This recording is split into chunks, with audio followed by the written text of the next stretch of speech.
Vote. Rick Rolls, Yes. Jody Donskock, Yes. Rachel Smith, Yes. Martha France, Yes. Lloyd Zervain, Louise Eastham. Yes. We are back in regular session and we're still at the tail end of unfinished business. So I have no fault absentee policy here that I wrote, that I said I would write, that I did write. So I will pass a few of those around. And I think when we look at this, you have to say, what's the purpose of this? And it's really to make sure that the village can continue doing Yeah, but business. Lynn, Do we have a copy for everyone? I have, I think I'm short a couple. There's a couple more.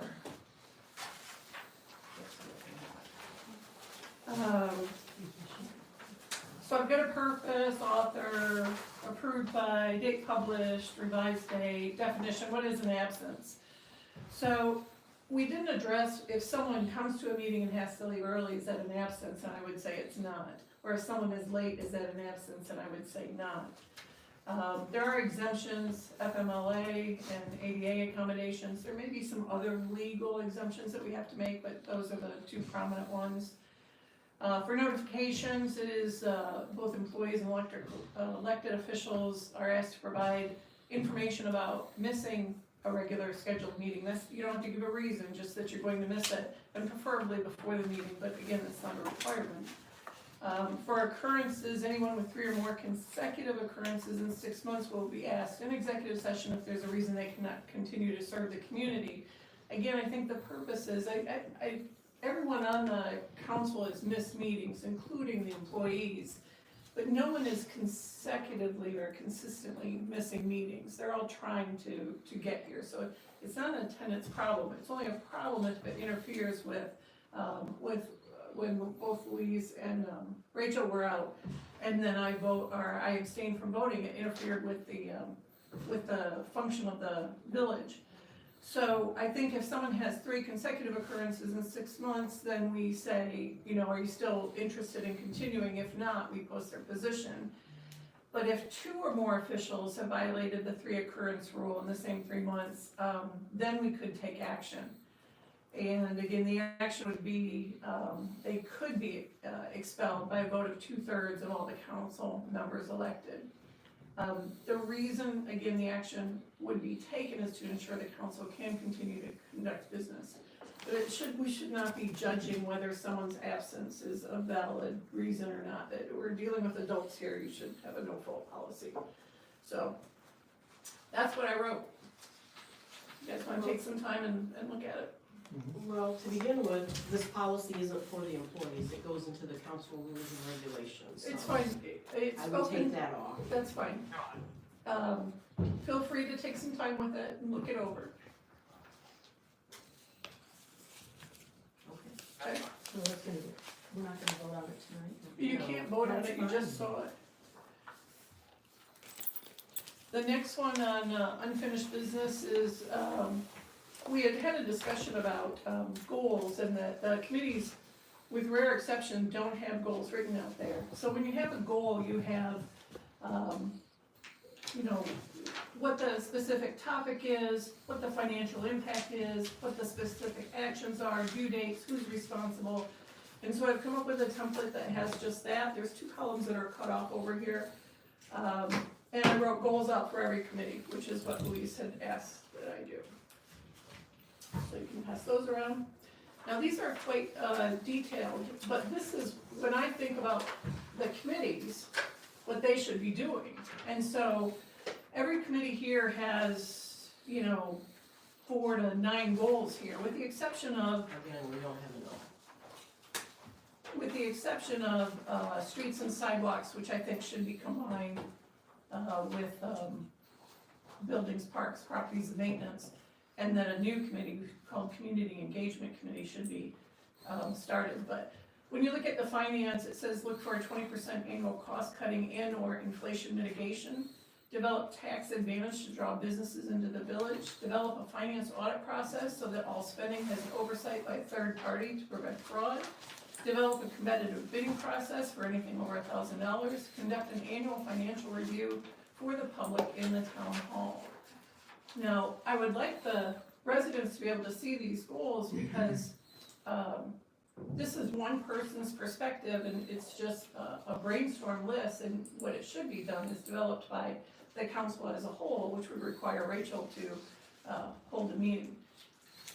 Excuse me, Lynn, but I don't believe that I asked you to do this. I asked you what your goals were. I didn't ask you to create goals for each committee. You had asked each one of us what our goals were, And and I I asked, told you what my goals were. yeah, the mission and vision statement. Needs assessment, vision needs Right, assessment. and that's what I asked you. I didn't ask you to create those. So I went above and beyond. Oh, great. Okay, so, again, as representatives of the village and trying to move the village forward, you have to have things like this in order to make some progress. And so I ask that you And you're assuming, ask that you respectfully review these and provide your feedback, and if there's an opportunity, incorporate them into your process, because right now, I don't see goals out there. you didn't sit through the appropriation meeting and hear every project that we're working on? I think you were there. Yeah. Okay. And your goals are written out in dates and objectives, and, because I looked through the meeting minutes, I didn't find them. So I think Luis's disdain is saying she disagrees, but that's okay, because I think there's some good stuff here. And then you also asked me what I accomplished, and quite frankly, Well, I don't think we asked that. the list is pretty long, and I don't think it serves the community for me to just read through these, but I know that you haven't been on the council for very long. You were not an elected official, you were appointed, and you might not be aware of some of the work that was done before you, but I'm happy to review it with you at any time. Okay? And I think that you asked me, what are the 30 things that I had said that the council accomplished along with the village administrator and the Yeah. fiscal officer? And it wasn't just making payments. Okay, and And you know what, I have copies for everybody. I also asked you for, you said I go, no, 99% of the time, and I asked for the data to support that statement. I said it's in the minutes. If you wanna look at the statement that I made, it's all in the minutes. But your math is not substantiated anywhere.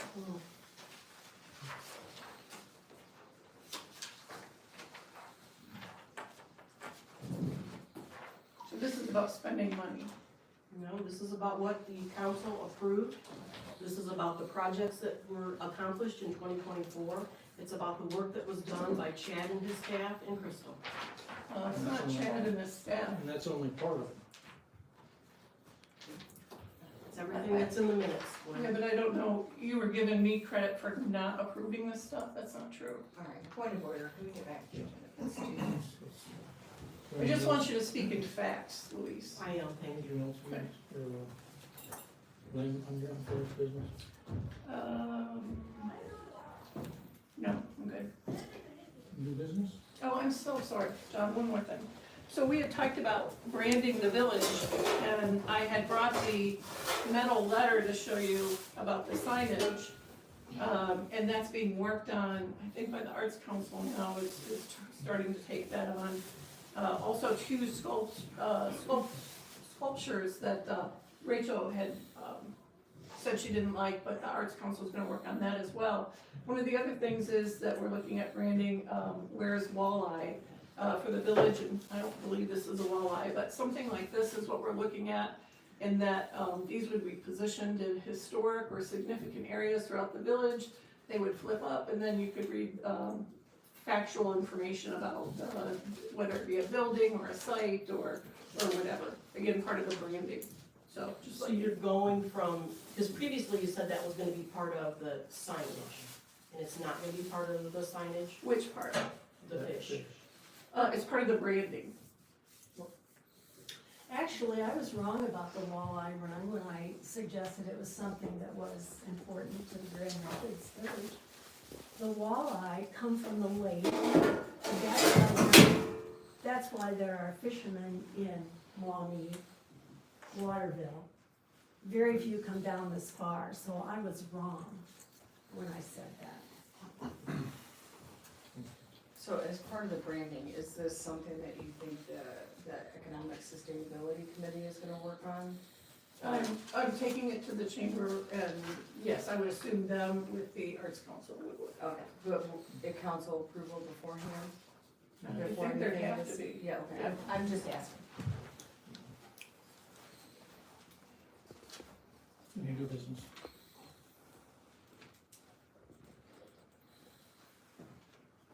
Council comments?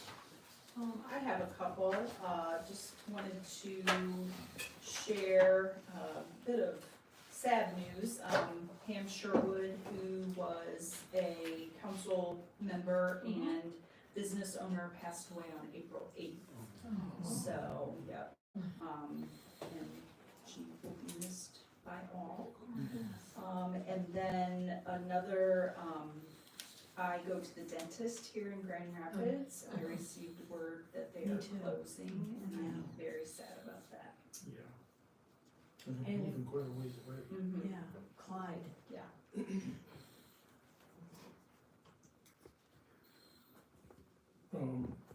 I've got something, in council comments, is we really don't care if approved minutes are shared. They're always on our website. But sharing unapproved minutes is not acceptable. I'm not sure how they're getting out, but they're not approved, so some of the things that could be in the minutes might not even be correct. So whoever's putting them out, let's kind of curb that until they are the approved, and then people can read it on the website, or whatever person this is, they can send them out then. If they're unapproved, why don't we put unapproved in the title? It may already be It's there. just but I'm not- normally to know that when you've been on council for 2 years. You know that they're not approved until that meeting for the past ones.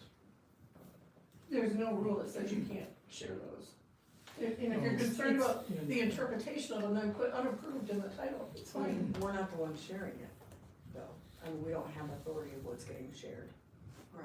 We don't, if This someone packet else. is, this packet is given to us to prepare for this meeting, it's not to be shared. I mean, it's not something that we should be sharing, Why not? Until they're approved. because it's not approved.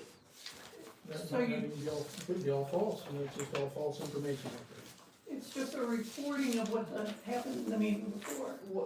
Yes, but they're also putting the bills, before they were approved, and they actually changed before we got them today. So, what they're seeing isn't an accurate account of what was actually paid. So I don't think anybody wants us to not share them. I think it's Right. just that we're sharing them in advance before they were approved. Even And before, this, like the bills, that was a draft that we got, and then what she had paid since then.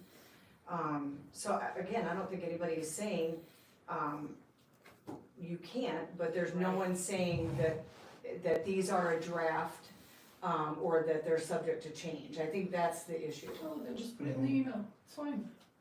Well, I don't think Crystal should have to do that. That's a burden on her. Also, I'm looking at trash pickup is this Saturday, take advantage of it, and use the guidelines of what you're trying to throw away, so you pay attention to what you're putting in the dumpsters, because they can't take some things. And also, Good Friday's this weekend, trash pickup is Saturday, and enjoy your Easter on Sunday with your families.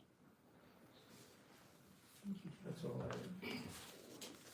I make a motion to adjourn. second. We have a motion and a second to adjourn our April 14th meeting. Vote please. Julie Donspot. Yes. Rachel Smith. Yes. Martha France. Yes. Melissa Bain. Yes. Louise Easton. Yes. Rick Chols. Yes. Meeting adjourned. Thank you all for coming. I'm sorry, what?